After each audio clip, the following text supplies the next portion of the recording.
Vamos a comenzar un poco con el tema, ¿no? Cuéntanos para contextualizar. Ya lo hemos comentado muchas veces en directos, pero creo que vale la pena recuperarlo, ¿no? ¿De dónde viene esta pelea entre la presidencia y el mando militar?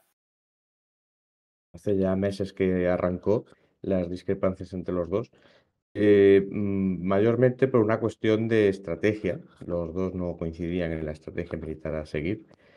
Empezó ya en la época de Bakhmut, en que incluso hubo gente desde fuera de Ucrania, no solo en el ámbito interno, que recomendaba salir de allí, cuando la posición de la ciudad ya se convirtió en difícil, muy difícil para las fuerzas ucranianas. En ese contexto, cabe recordar que no hubo cerco ruso. Zelensky era de la opinión de que había que seguir allí hasta el final por aquello de desgastar a las fuerzas rusas. Y luego después en la contraofensiva de Zaporilla, pues se volvió a ver, después de que esta fracasara, volvieron a salir a flote las discrepancias. Solo que esta vez ya era público y notorio, no era ya en comentarios que circulaban por redes o por la prensa, sino que de forma pública el general Zaluzny discrepaba con la estrategia que seguía el ejército ucraniano y discrepaba abiertamente con Zelensky, ¿no?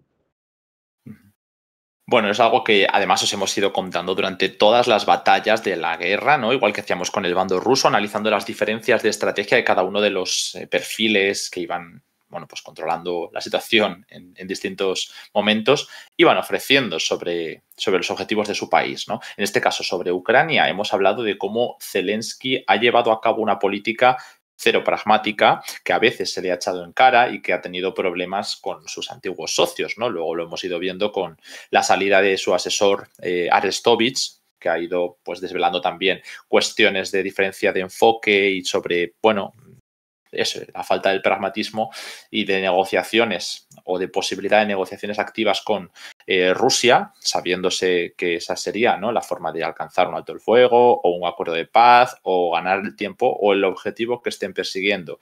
En cualquier caso, se está señalando que Zelensky aceptó esa estrategia de los objetivos políticos para vender a los occidentales que iba a poder continuar con la guerra, que iba a poder continuar resistiendo y, por lo tanto, no realizar esas retiradas como la de la batalla de Bakhmut, que va a ser muy, muy interesante por lo que ahora vamos a empezar a explicar del sucesor de Valery Zaluzny. Y se debatía mucho sobre, claro, quién era el responsable de esos fracasos, como el que nos comentaba Manu, de la contraofensiva de Zaporozhia, que era pues el haber prometido que iban a llegar a Tokmak en apenas una semana y después de ahí romper hacia Melitopol y Berdiansk y que se cargarían así el puente terrestre a Crimea. Y venían además espoleados por éxitos en Kharkov y en Gerson, sobre todo en Kharkov más que en Gerson, que era un poco más pragmatismo ruso. Pero claro, toda esta cuestión de la contraofensiva y de no haber sido pragmáticos en ciertas retiradas, lo que se habla a veces de las defensas elásticas, ha dejado a Zelensky una imagen de resistencia a ultranza frente a las críticas que, como decimos, algunas personas asociaban al entorno de Zaluzny de conservar recursos vitales para que luego esa contraofensiva hubiera podido tener alguna oportunidad. Esto creo que ha sido uno de los factores que han terminado de romper la relación, cuando se ha visto que ni se ha conseguido conservar Bakhmut, ni se ha conseguido que la contraofensiva tenga capacidad y empuje para esos objetivos que hemos explicado, ¿no? El romper el puente terrestre. Creo que quizá esas dos batallas, que mucha gente decía que no eran tan estratégicas, por ejemplo, desde el bando ruso se decía que la contraofensiva no era estratégica y desde el bando ucraniano se decía que la defensa de Bakhmut no era estratégica. Y finalmente lo han sido las dos. Tanto por no haber conseguido mantener una ciudad como por no haber conseguido romper la línea defensiva rusa hasta al menos la segunda línea, ¿no? Creo que ha sido bastante significativo ahora que lo vemos con perspectiva. Es muy complicado saber estas cosas mientras están sucediendo y, por lo tanto, pues la relación tiene bastante que ver con la diferencia de estrategias, yo creo, aquí. No sé, Manu, ¿tú cómo ves esta situación? Sí, yo coincido con lo que planteas. Aquí realmente ha habido discrepancia entre lo que sería la dirección política de la guerra y la dirección militar. Luego también hay una cuestión que es el uso de los recursos que tiene a su disposición Ucrania. Me refiero solo a los recursos militares, también a los recursos humanos y recursos económicos. Y ahí, pues, yo creo que tanto Saluzny como Zelensky, aunque posiblemente sea Zelensky más el que esté más implicado en esto, yo pienso que realmente no han hecho una buena gestión. Siempre se ha hablado de la táctica de la máquina, vamos, de la picadora de carne, ¿no? Como una táctica para debilitar al bando contrario, que esto también se aplicó a Rusia en cuanto a Bakhmut, ¿no? Con los de Wagner.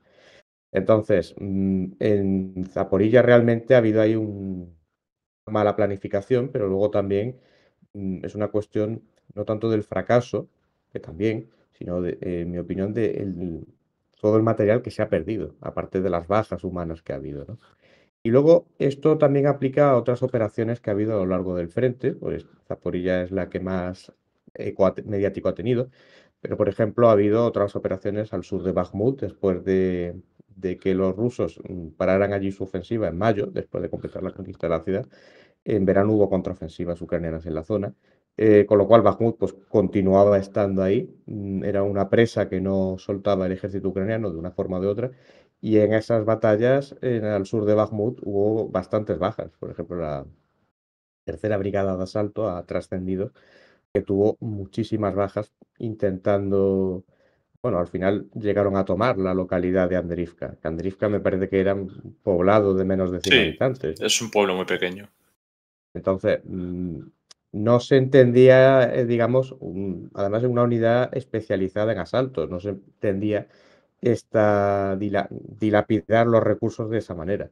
Luego, esto también se ha repetido, por ejemplo, más recientemente, que de esto publicamos un artículo, Ujú. en el frente del Gerson, en el frente de Gerson, concretamente en el sector de Krinky, hubo un desembarco de los marines ucranianos allí, que en un principio logró desestabilizar el eje defensivo ruso en la zona. Además, pues lograron avanzar algo hacia el interior. Y al final, pues bueno, esta operación ofensiva se quedó ahí parada, no logró explotar el éxito inicial, digamos, de cara a progresar hacia el interior, hacia el sur, hacia Crimea y al final pues se convirtió en un matadero, cosa que se le criticó desde medios polacos y norteamericanos, por lo menos que yo haya visto, ¿no? Se criticaba ya para mediados de diciembre por qué se mantenía aquello si ya no daba de sí. Y luego, pues, hombre, de que los recursos que tenéis, verás, no los podéis dilapidar de esta manera. Esto no lo digo yo, esto lo decían analistas polacos y norteamericanos, ¿no? Entonces, yo creo que teniendo en cuenta esto en primera línea y luego el ruido de fondo que ha habido, que no ha cesado en estos meses, pues digamos que se llega a este punto, a este estado de cosas. Ahora bien, el movimiento que ha dado Zelensky, no por menos esperado, sorprende por el momento, porque la verdad es que yo pensaba que iba a ser un poco después. Ya al principio, entre que no lo echaban, que sí lo iban a echar, que no lo echaban, y al final estuvimos así días y días y días, que no se sabía muy bien qué iba a ocurrir, porque también Saluzny el viernes pasado dijo que aquí estoy. Aquella foto que salió trascendió con una visita a los del Pravi Sector, me parece que fue. O Sí, sea, a aquello era, Pravisek. era una manera de decir aquí estoy. No, no me voy a ir, me vas a tener que echar. Al final, pues lo ha echado, o ella le ha aceptado irse más bien. Pero digamos que en plena batalla de Avdiivka esto no parece el mejor momento. Bueno, o sí, depende del enfoque que se le quiera dar, ¿no? Depende de la estrategia. Ahora vamos a empezar a hablar de este hombre que entra, pero antes, bueno, voy a dar las gracias a las nuevas subs que tenemos por aquí, que nos han dejado una de PrimeCon de Juan, estamos a 3 solo del objetivo con esta sub, y de Roedor TV, que nos deja una por 5 meses. Bueno, muchas gracias a los dos. Os animamos a todo el mundo con el tren del hype ahora mismo activo a que podáis dejar vuestro apoyo y a que hagáis posible que sigamos haciendo este tipo de contenido todos los días.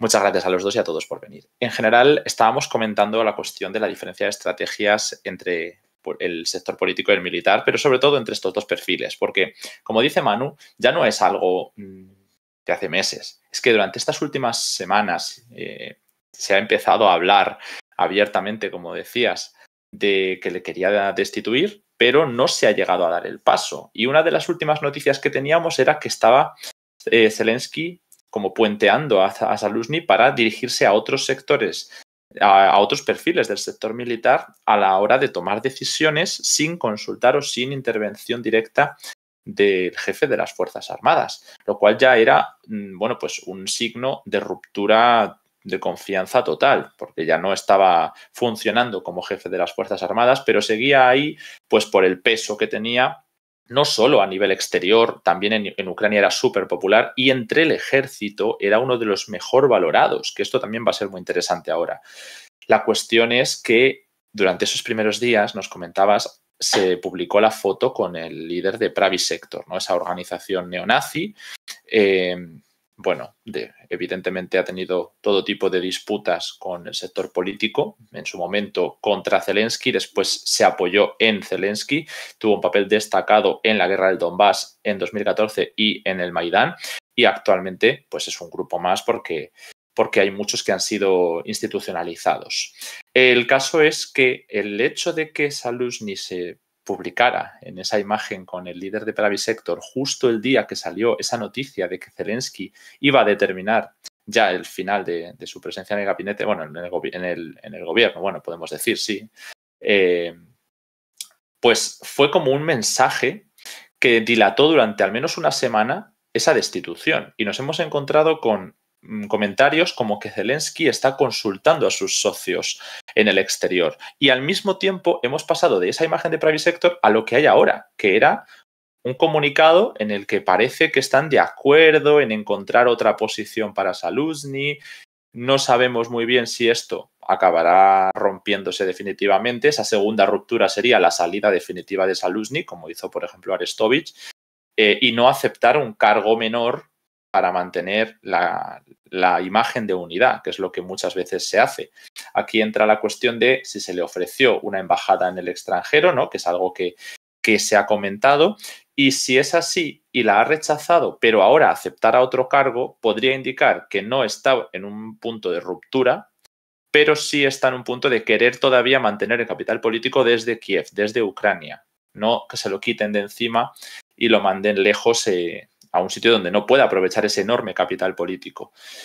No sé si esto nos llevará a algún tipo de acuerdo entre estas élites o qué es lo que nos encontraremos, pero va a ser muy importante ver la reacción de Zaluzhny durante estas semanas. Bueno, mientras dejáis alguna pregunta por aquí, vamos a ir leyendo las primeras. Porque nos preguntaban, hablando del tema de Avdiivka, que yo creo que esto sí que da bastante de sí, Manu, quizá hay que introducir un poco, ¿no? ¿Quién es el que ahora va a dirigir las Fuerzas Armadas? Porque nos preguntan si la estrategia ucraniana en Bakhmut se puede repetir o se va a repetir ahora en Avdiivka.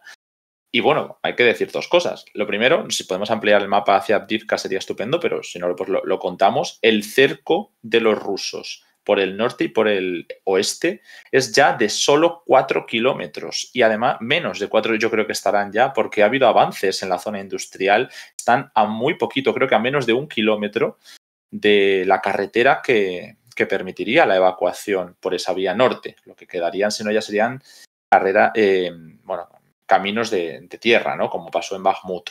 Entonces, parece ser que ahora, a diferencia de en Bakhmut, sí se está dando cierta retirada, o al menos se va a proceder con ella. No sé en qué estadio se encontrará, pero el que va a dirigir las Fuerzas Armadas a partir de ahora es Oleksandr Syrskyi. Recordaréis que aquí en directo os hablamos de dos posibles candidatos que se estaban barajando internamente.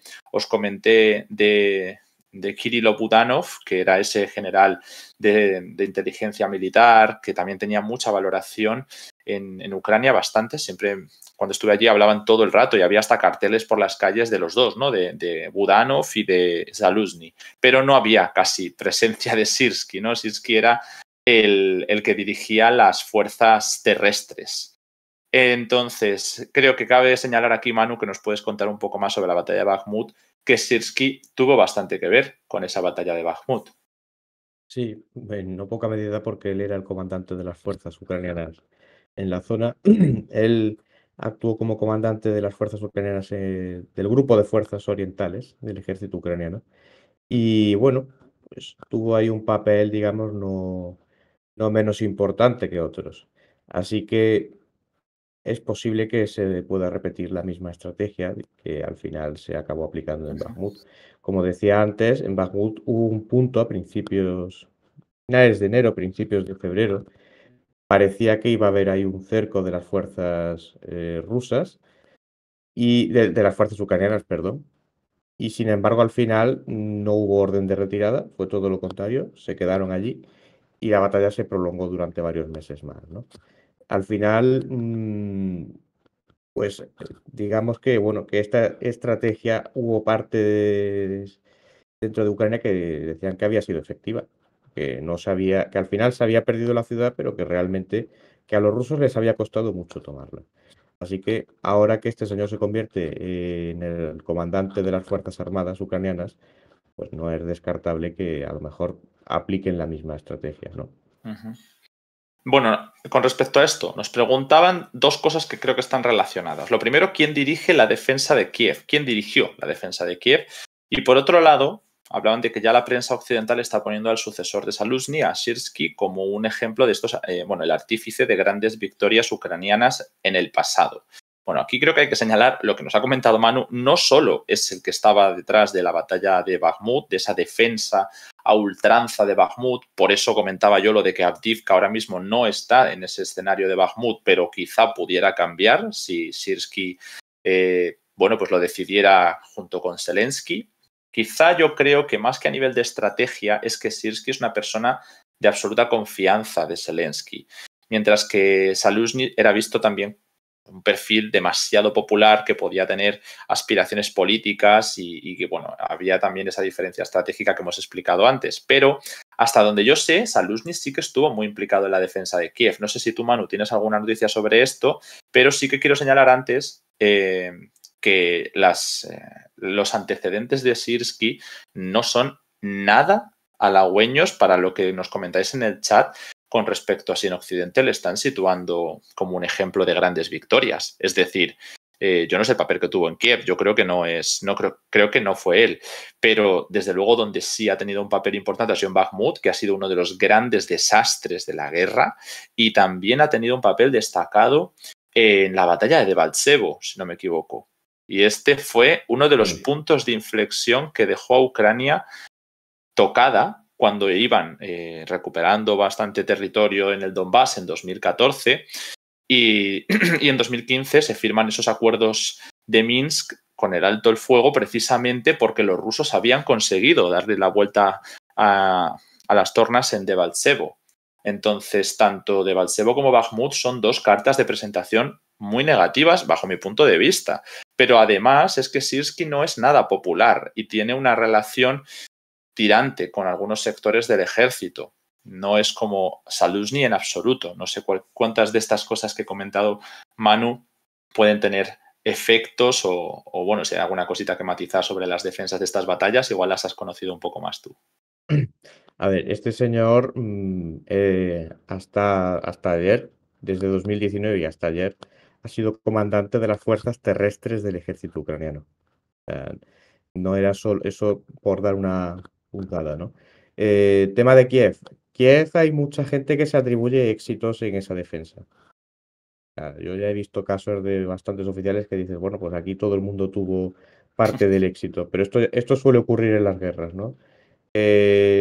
Las derrotas son huérfanas y las victorias pues Claro. tienen mil padres.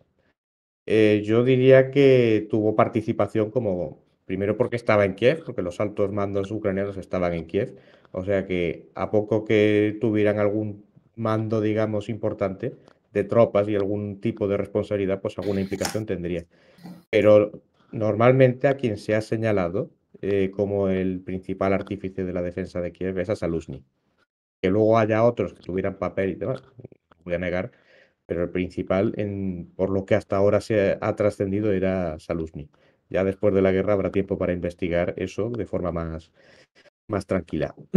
En cuanto a este señor, pues vamos a ver, este señor, como decía antes, era comandante de las fuerzas terrestres, esto es el ejército de tierra, él era el comandante. Las Fuerzas Armadas, pues es el conjunto de todas las armas militares de Ucrania. Y Sirsky, a diferencia de Saluzhny, tiene un historial mucho más ligado con Donbass. Porque este señor ya estuvo en 2014 allí destinado. El señor, como bien decía Alejandro, estuvo de comandante o uno de los comandantes ucranianos en la batalla de Debaltseve. Esta batalla tuvo lugar a finales de 2014 y 2015 y aquello acabó bastante mal para los ucranianos. Aquella posición estaba sitiada por las fuerzas prorrusas de la zona. Al final hubo que organizar de allí una retirada, que aquello pues acabó mal, porque la retirada no salió bien, y hubo que salir de allí pues quien pudiera salvarse de allí, más o menos, ¿no? Y efectivamente pues fue un punto crucial porque desde aquel momento se estabilizó la situación en Donbass. Además, si no recuerdo mal, después de aquello se firmaron los acuerdos de Minsk Sí. y en principio la situación de Donbass se estabilizó, ¿no? Ujú, Con lo cual, aunque en su día se le condecoró en Ucrania y se le ascendió a teniente general, pues no tiene, digamos, no tiene un buen precedente en ese sentido. Que luego, además, Debaltseve no es la única operación en la que intervino. Hubo varias batallas más en esa zona, no ujú. tan importantes como Debaltseve. Y bueno, ahí tuvo un papel que, digamos, mediocre, diría yo. No, te No iba a voy a decir, preguntar, no sé si sí, sabes exactamente qué batallas son, pero yo por contextualizar a la gente que nos está escuchando, sabéis que tenemos publicado un libro solo sobre Ucrania, que evidentemente pues no nos cuenta lo que está ocurriendo hoy, porque es un libro de contexto. Entonces, creo que es muy interesante para que nos suenen estas batallas, ¿no? Y tres de las batallas más importantes que comentamos en aquel momento, además de la cuestión de Mariupol, bueno, pues son principalmente las batallas de Debaltseve, la batalla de Ilovaisk, creo que era, y también la del aeropuerto de Donetsk. Son las tres que acabaron dando pie a que los rusos pudieran dar un poco esa vuelta a la tortilla que había en el Donbass, no necesariamente empezar a ganar terreno, pero sí parar al menos la tendencia y firmar los acuerdos de Minsk. O sea, este acuerdo al final vino gracias a estas batallas, donde Sirsky había tenido un papel destacado en Debaltsevo, por lo menos. No sé si tenemos más noticias de otras de la zona.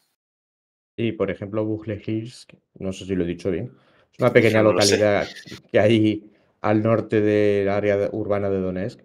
Esto pues estuvo ligado con Debaltseve. Esta localidad pues fue capturada por las fuerzas de la República de Donetsk y hubo un contraataque ucraniano y aquello pues no acabó muy bien, ¿no? Entonces ya digo, hubo ahí una serie de pequeñas batallas en esa zona que no terminaron demasiado bien o no fueron según lo planeado. Luego, además, hay que decir que este señor se convirtió, esto creo que fue en 2016-2017, en el comandante de la operación antiterrorista, así es como el gobierno de Kiev denominaba la campaña de Donbass.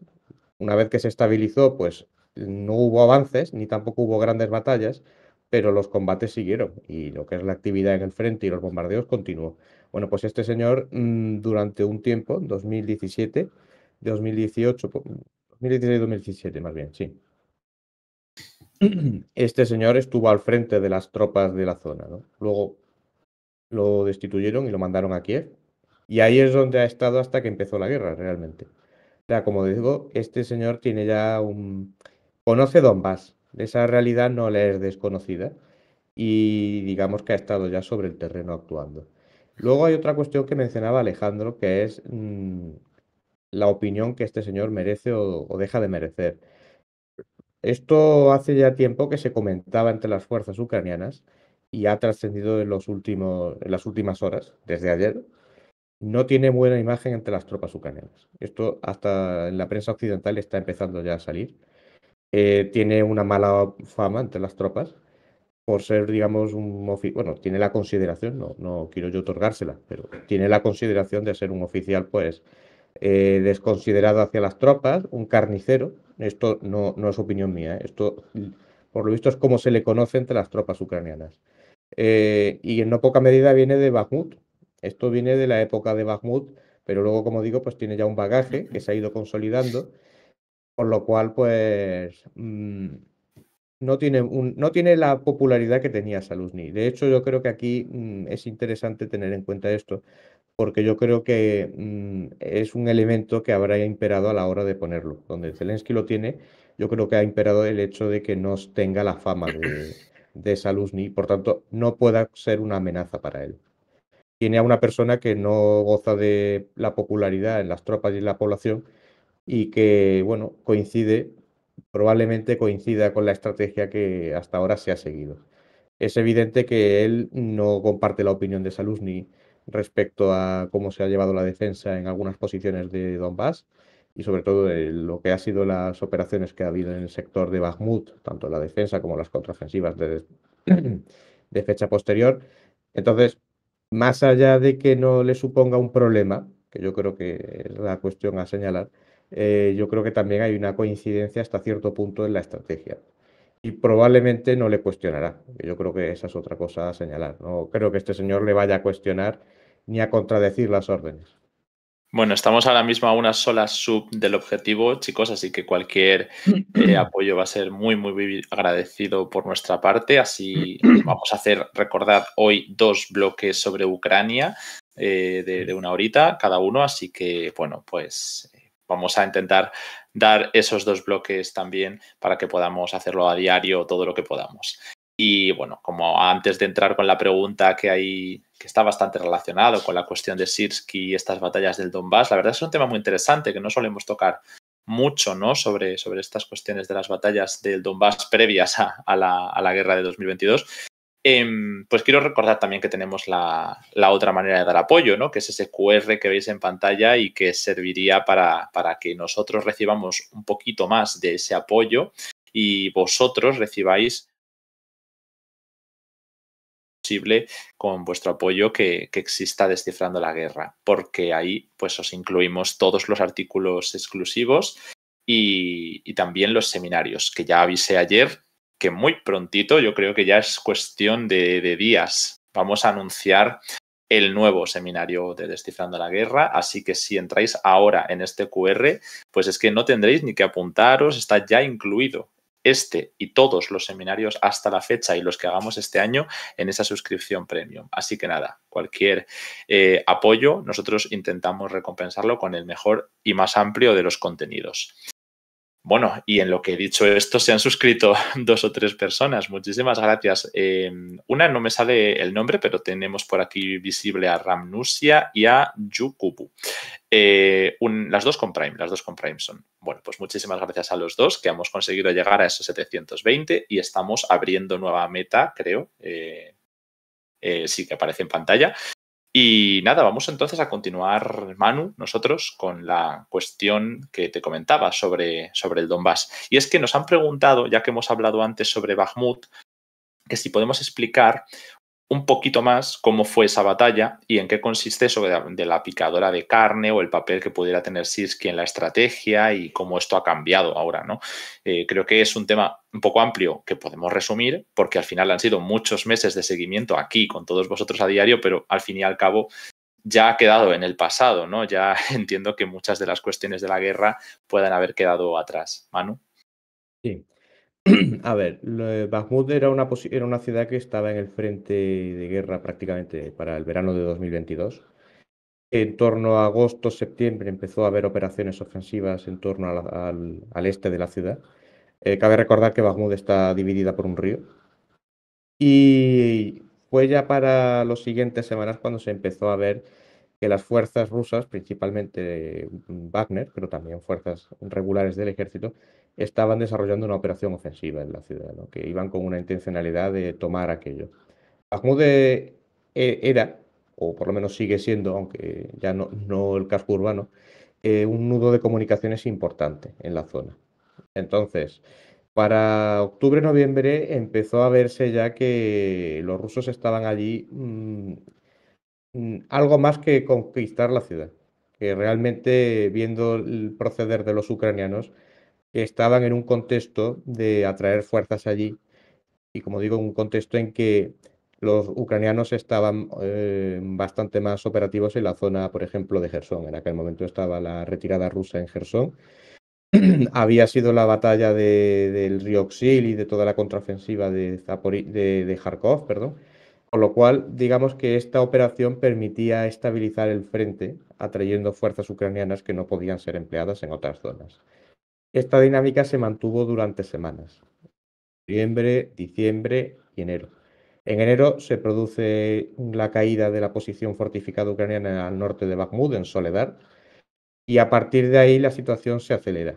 Es en ese contexto cuando a finales de enero, principios de febrero, se plantea la posibilidad de retirarse de Bakhmut. Ya por la batalla ha cumplido la posición ha cumplido su propósito de debilitar a los rusos, pero que es insostenible. Y además que le está costando ya al ejército ucraniano un gran número de pérdidas humanas y también de pérdidas materiales. Hay ahí una discusión interna, los americanos también intervienen y dicen que se retiren, al final se impone la posición de Zelensky y otros de quedarse, y la batalla se alarga durante varios meses más hasta el mes de mayo.